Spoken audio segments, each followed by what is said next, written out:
WWE में से tribal chip को डब्ल्यूडब्ल्यू कुछ टाइम के लिए रिटायर कर सकती है। और दोस्तों अंडरटेकर ने क्या कहा उनका आखिरी रेसलिंग मैच के बारे में। तो दोस्तों मेरा नाम है शुभम और आप देख रहे हैं खबर डब्ल्यूडब्ल्यूई की। तो चलिए शुरू करते हैं। तो काफी दिनों से कमेंट्स आ रहे थे भाई कि बेकी लिंच के बारे में बताओ, बेकी लिंच के बारे में बताओ। तो भाई सबसे पहली चीज कि सेथ रॉलिंस से पूछा गया बेकी लिंच के बारे में। कल के मंडे नाइट रॉ खत्म होने के बाद उन्होंने एक छोटा सा इंटरव्यू दिया, उसमें बेकी लिंच के बारे में पूछा गया। तो सेथ रॉलिंस ने कहा कि बेकी लिंच कुछ दिनों के लिए तो डब्ल्यूडब्ल्यू से गायब थी, उनका कॉन्ट्रैक्ट एक्सपायर हो चुका था, लेकिन अब वो कॉन्ट्रैक्ट नया साइन कर चुके हैं और वो रिटर्न के लिए पूरी तरह तैयार है, क्योंकि उनके जो टीवी प्रोजेक्ट थे, उनके जो किताब लिखना था वो पूरी तरह खत्म हो चुका है और बेकी लिंच घर पे रिकामिज बैठी है। जब भी डब्ल्यूडब्ल्यू उनको बुलाएगी वो रिटर्न करने के लिए तैयार होगी। तो कब बुला सकती है डब्ल्यूडब्ल्यू? शायद मुझे लगता है कि रॉ आफ्टर रेसलमेनिया सबसे बेस्ट जगह होगी बेकी लिंच के रिटर्न के लिए। लेकिन बेकी लिंच को अगर डब्ल्यूडब्ल्यू ने रेसलमेनिया में फीचर नहीं किया, क्योंकि बेकी लिंच एक बड़ी सुपरस्टार है और वो शायद शार्लेट फ्लेयर के ऊपर भी अटैक कर सकती है मैच खत्म होने के बाद, जब शायद शार्लेट फ्लेयर टिप्पणी स्टारों को पॉसिबली हरा दे। उसके बाद Becky Lynch versus Charlotte Flair की हमें एक फ्यूड भी देखने को मिल सकती है और वो फ्यूड शुरू करने के लिए रेसलमेनिया से अच्छी जगह और कोई नहीं होगी, क्योंकि शार्लेट फ्लेयर एक हिल सुपरस्टार है और बेकी लिंच रिटर्न करेगी एज ए फेस सुपरस्टार के तौर पर। ठीक, तो अगली खबर सामने आ रही है अंडरटेकर के बारे में। तो अंडरटेकर से पूछा गया कि भाई अंडरटेकर जरा एक बात बता, जैसी रूमर सामने आ रहे हैं कि तू कोडी रोड्स की मदद करेगा, तू कोडी रोड्स की मदद करेगा रॉक और जॉन सीना के खिलाफ, तो इसके ऊपर तेरा क्या कहना है? तो अंडरटेकर ने कहा कि भाई मैंने जब एजे स्टाइल के खिलाफ आखिरी बोनियाड मैच लड़ा था, वो मेरा आखिरी रेसलिंग मैच था और मैं कोडी रोड्स की मदद करने के लिए प्रॉपरली रेसलिंग के लिए अंदर नहीं आऊंगा। शायद 1 मिनट के लिए जा सकता हूँ, रिंग में एक चोकस्लैम लगा सकता हूँ और चला आ सकता हूँ, जैसे मैंने पिछले साल रॉक को लगाया था। लेकिन अगर पूरा एक रेसलिंग मैच की बात होगी तो मैं पूरी तरह रिटायर हो चुका हूं और मैं इस चीज के लिए इंटरेस्टेड नहीं हूं। और डब्ल्यूडब्ल्यू अगर ये आइडिया मेरे सामने पिच भी करती है तो मैं ये आइडिया पूरी तरह रिजेक्ट कर दूंगा और मैं वहां पे जाके एक फुल ऑन रेसलिंग मैच नहीं लड़ने वाला, क्योंकि मैंने रिटायरमेंट ले चुका और रिटायरमेंट यानी रिटायरमेंट, वो फुल टाइम रिटायरमेंट है। अगर तुम कहोगे एक बार के लिए जाके चोकस्लैम लगाओ, ये करो वो करो, अपीयरेंस दो, तो अपीयरेंस उन्होंने आज के एनएक्सटी के शो पे भी दी थी और एनएक्सटी के शो पे उन्होंने ओपा फेमी को कहा था कि जा लड़के आ, जा जी ले अपनी जिंदगी। ठीक, तो अगली खबर हमारे सामने आ रही है कोडी रोड्स के बारे में। तो कोडी रोड्स के बारे में क्या है, तो आपको पता होगा तो जॉन सीना ने हिल टर्न करने के बाद एलिमिनेशन चैम्बर पेपर में कोडी रोड्स के ऊपर काफी बुरा अटैक किया। वहां पे रॉक थे, जॉन सीना थे, ट्रेविस स्कॉट भी थे। ट्रेविस स्कॉट कौन है? तो ट्रेविस स्कॉट एक अमेरिकन रैपर, ऐसे पकड़ के चलो जैसे हमारे यहाँ पे हनी सिंह बादशाह फेमस है, वहां पे वो फेमस है। तो उन्होंने कोडी रोड्स को पकड़ा था जब जॉन सीना अटैक कर रहे थे, तो उन्होंने जॉन सीना के साथ तो मदद की, लेकिन उन्होंने एक काम शिल्लक का किया। क्या शिल्लक का काम किया? उन्होंने खुद भी कोडी रोड्स के ऊपर अटैक किया।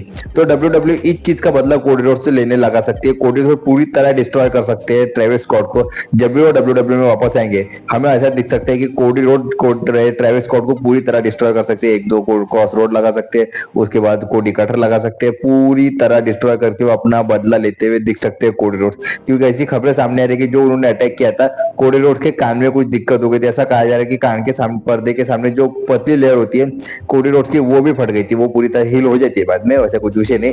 ठीक, तो अगली खबर सामने आ रही है इयो स्काई, बियांका बिलर और रिया रिप्ली के बारे में। अगर आपको पता होगा तो इयो स्काई टाइटल जीती पिछले हफ्ते के रॉक एपिसोड पे, और कल के रॉक एपिसोड पे बियांका बिलर ने आके उनको कांग्रेचुलेशन किया और फिर वहां पे रिया रिप्ली आ गई और रिया रिप्ली ने कहा कि बियांका बिलर तूने मेरे को जानते हो टाइटल हराना ऐसा वैसा, और उन दोनों ने इयो स्काई को पूरी तरह इग्नोर किया और हमें ऐसा दिखाया कि चल भाग यहाँ से, तू कौन है, भोसड़ी की चादी बीच में टपर टपर करने, हाइट कम फाइट ज्यादा, ऐसा वो करते हुए दिखाई दी।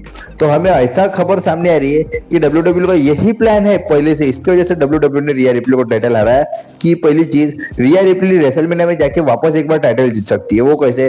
तो वो ऐसे कि सबसे पहली चीज रिया रिप्ली वो मैच में ऐड हो सकती है और ये मैच ट्रिपल थ्रेट बन सकता है, Rhea Ripley versus Iyo Sky versus Bianca Belair का मैच रेसलमेनिया में, triple threat match for the women's world heavyweight championship के लिए, और रिया रिप्ली अपना टाइटल रिगेन कर सकती है और हमें हील टर्न भी देखने को मिल सकता है रिया रिप्ली का, नहीं तो बियांका बिलर का। इन दोनों में से एक सुपरस्टार का हील टर्न देखने के मिल सकता है और इयो स्काई को बरी करने के लिए उन्होंने चैंपियनशिप जीता है। ठीक, अगली खबर जैसे मैंने आपको वीडियो की शुरुआत में ही कहा, तो क्या रोमन रेंज का ट्राइबल चिप रिटायर होने वाला है? तो सबसे पहली चीज अगर हम कह सकते हैं तो हाँ, पूछो क्यों, तो रोमन रेंज एक फेस सुपरस्टार के तौर पे काम करना चालू कर दिया उन्होंने डब्ल्यूडब्ल्यूई में, अब उनके ट्राइबल चिप की ज्यादा जरूरत नहीं है। पूछो क्यों, तो सबसे पहली चीज तो tribal chip character loss afford नहीं कर सकता। रोमन रेंज ने जब ट्राइबल चिप कैरेक्टर का डेब्यू कराया था तो लगभग 4 साल उन्हें कोई हरा नहीं पाया था और अब वो फेस सुपरस्टार है। तो हील सुपरस्टार के हाथों रोमन रेंस को हारना ही पड़ेगा। और ट्राइबल चीफ को हराने से बचने के लिए शायद रोमन रेंस या डब्ल्यू उनका ट्राइबल चीफ का कैरेक्टर को पार्ट टाइम के लिए रिटायर कर सकती है, और जब फ्यूचर में जाकर रोमन रेंस हील टर्न के लिए वापस तैयार हो जाएंगे तो वो वापस से ट्राइबल चीफ का कैरेक्टर सामने ला सकती है। तो तब तक रोमन रेंस का एक तो नया कैरेक्टर आ सकता है, या फिर उनको पुराना वाला कैरेक्टर बिग डॉग का रिटर्न भी कराया जा सकता है डब्ल्यू में, ताकि बिग डॉग के कैरेक्टर से रोमन रेंस को अगर कोई लॉस लेना पड़े तो ट्राइबल चीफ के कैरेक्टर के ऊपर ज्यादा कुछ आँच ना है, और रोमन रेंस जब भी तैयार होंगे कैरेक्टर में चेंज करने के लिए, जब तब जाके डब्ल्यू ट्राइबल चीफ को वापस ला सकती है और हमें दिखा सकती है कि रोमन रेंस अब ट्राइबल चीफ बन चुके हैं, अनडिस्प्यूटेड ट्राइबल चीफ बन चुके हैं, ट्राइबल चीफ का पूरी तरह रिटर्न हो चुका है। ठीक, तो अगली खबर हमारे सामने आ रही है फिन बेलर के बारे में। अगर आपको पता होगा तो जजमेंट डे के बीच में काफी ज्यादा टेंशन बढ़ रही है, और अब ये खबरें ऐसे सामने आ रही है कि अगले हफ्ते जो मंडे नाइट रॉ पे शो होने वाला है, तो वहां पे हमें फिन बेलर को जजमेंट डे से किक आउट करते हुए दिख सकते हैं। ऐसा क्यों? तो सबसे पहली चीज तो इसकी खबरें ऐसे सामने आ रही है कि डोमिनिक मिस्टीरियो जो फिन बेलर के साथ इतने ज्यादा अच्छे से व्यवहार करे, उन्होंने इससे पहले फिन बेलर को सेथ रॉलिंस के खिलाफ एलिमिनेशन चेंबर के लिए क्वालिफाई मैच दिया, और ये हफ्ते उन्होंने ये भी कहा कि मैंने एडम पीर से बात करके तेरे को मैच दिलाया किसी खिलाफ, तो ब्रॉन ब्रेकर के खिलाफ इंटर कॉन्टिनेंटल चैंपियनशिप के लिए। और अब ऐसा हो सकता है कि फिन बेलर जब ये मैच हार जाएंगे तो जजमेंट डे टर्न कर जाएगा फिन बेलर के ऊपर, और उनके ऊपर अटैक कर देंगे डोमिनिक मिस्टीरियो और कोने कार्लिटो गिलोडो मिलकर अटैक कर देंगे, और जजमेंट डे से फिन बेलर को किक आउट कर देंगे। और उसके बाद फिन बेलर का एक सिंगल्स रन हमें देखने को मिल सकता है, एक फेस सिंगल्स रन देखने को मिल सकता है, फिर शायद दे भी तो फिन बेलर को है। कब तक हराओगे वो बंदे को? वो बंदा इतना अच्छा काम करता है, मेरा तो ऐसा ही कहना है कि उसको जिताओ, भैंचो जिताओ डब्ल्यू उसको, वो बंदा डिजर्व करता है जीतना। ठीक, तो अगली खबर हमारी ये सामने आ रही है। सबसे पहली चीज कि Roman Reigns versus Seth Rollins versus CM Punk का मैच तो हमें अब 100% कंफर्म होते हुए दिखने वाला है कोई आने वाले कुछ दिनों में। और जो कहेगा कि Roman Reigns versus Seth Rollins versus CM Punk का मैच नहीं होगा तो उसको चूतिया बोल के भगा देना, और ये वीडियो भी दिखाना कि क्यों नहीं होगा।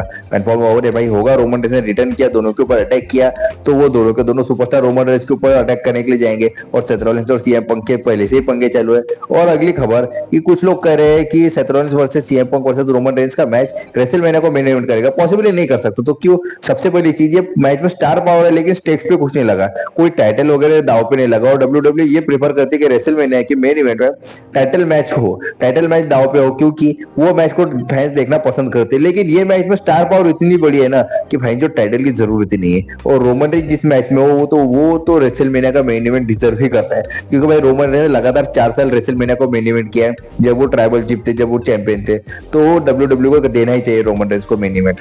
अगली खबर कि गुंतर लगातार जे उसू के ऊपर अटैक कर रहे हैं, तो जे उसू के ऊपर लगातार भारी पड़ रहे हैं, लेकिन कभी कभी जे उसू पे फाइट बैक करते हैं। लेकिन पॉसिबली ये खबर सामने आ रही है कि जे उसू का जो रेसलमेनिया में मैच होगा उसमें हमें इंटरफेरेंस देखने के लिए मिले। तो सबसे पहले ऑस्टिन थ्योरी और ग्रेसन वॉलर की हमें वो मैच में इंटरफेरेंस देखने को मिल सकते हैं। गुंतर उनको हायर कर सकती है, चलो तो मेरे साथ आओ, और वो साले को जे उसू को चैंपियनशिप जीतने से रोको, और गुंतर के तरफ से और एक सुपरस्टार आ सकते हैं तो लुडविक काइजर, तो लुडविक काइजर भी ये मैच में इंटरफेयर कर सकते हैं। तो जे उसो की तरफ से कौन इंटरफेयर करेगा, या फिर हम कह सकते हैं कौन बचाएगा जे उसो को? तो दूसरा तीसरा कोई नहीं भाई, खुद का भाई है ना बचा हुआ है, बचाने के लिए कौन?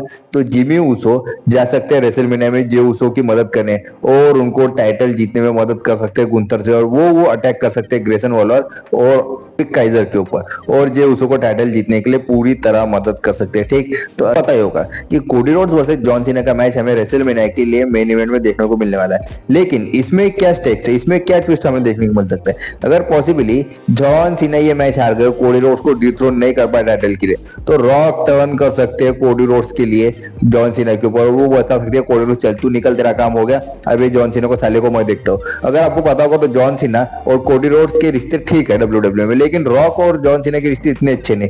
डब्ल्यू ने स्टोरी लाइन बता दी लेकिन उनके रिश्ते इतने अच्छे नहीं है, और रॉक यही चीज कर सकते हैं, रॉक अटैक कर सकते हैं फिर जॉन सीना के ऊपर, शायद वो तो रेसलमेनिया में मैच हारने के बाद अटैक कर सकते हैं, या फिर रॉ आफ्टर रेसलमेनिया में भी रॉक अटैक कर सकते हैं जॉन सीना के ऊपर। इसका क्या फायदा होगा डब्ल्यू को? इसका ये फायदा होगा कि समर स्लैम में हमें रॉक वर्सेस जॉन सीना का एक मैच देखने को मिलेगा, वन लास्ट टाइम मैच, और रॉक अपनी पावर का यूज करके, अपने टीकेओ के पावर का यूज करके जॉन सीना की लाइफ को लिविंग हेल बना सकते हैं तब तक, और ये मैच मैच में हमें शायद जॉन सीना जीतते हुए भी दिखाई दे सकते हैं। ठीक, तो अगली और फाइनल खबर हमारे सामने आ रही है कि पॉसिबली पॉल हेमन टर्न कर सकते रोमन रेंज के ऊपर। तो कैसे? जैसे मैंने आपको पहले ही कहा कि ये रोमन रेंज का ट्राइबल चीफ रिटायर हो सकता है डब्ल्यू से, तो इसका मेन कारण ये भी हो सकता है कि पॉल हेमन रिटायर हो सकते हैं, यानी पॉल हेमन टर्न कर सकते हैं रोमन रेंज के ऊपर। अगर आपने कल का मंडे नाइट रॉ देखा होगा तो पॉल हेमन सीएम पंक की मदद कर रहे थे कि भाई कुछ नहीं होता, सीएम पंक तू हार गया, मेरे ट्राइबल चीफ ने तो हराया। तो उसके बाद में रोमन रेंज ने जाके सीएम पंक के ऊपर अटैक किया और पॉल हेमन को सीएम पंक फेवर भी मांग सकते हैं। सीएम पंक कह सकते हैं पॉल हेमन से कि चल पॉल हेमन अब तू मेरे तरफ से आ जा, वो रोमन रेंज ने मेरे को साला को धोखा दिया, उसने मेरे को मारा, अच्छा अब तू उसको धोखा दे और तू अब मेरा ये बन जा, वाइसमैन बन जा। तो पॉल हेमन चले जा सकते हैं सीएम पंक की तरफ से। और रोमन रेंज ने कहीं एकदम क्लियर कहा था कि पॉल हेमन के हॉल ऑफ फेम में कि जब तक वो वाइसमैन के साथ है तब तक ही उनका ट्राइबल चीफ डब्ल्यू में जिंदा है। जिस दिन वाइसमैन चला गए तो वो भी अपना ट्राइबल चीफ कैरेक्टर छोड़ देंगे और वो टाइम शायद नजदीक आ ही चुका है कि वो ट्राइबल चीफ कैरेक्टर छोड़ दे, यानी पॉल हेमन भी पॉसिबली रोमन रेंज को धोखा देते हुए हमें दिख सकते हैं रेसलमेनिया के आसपास।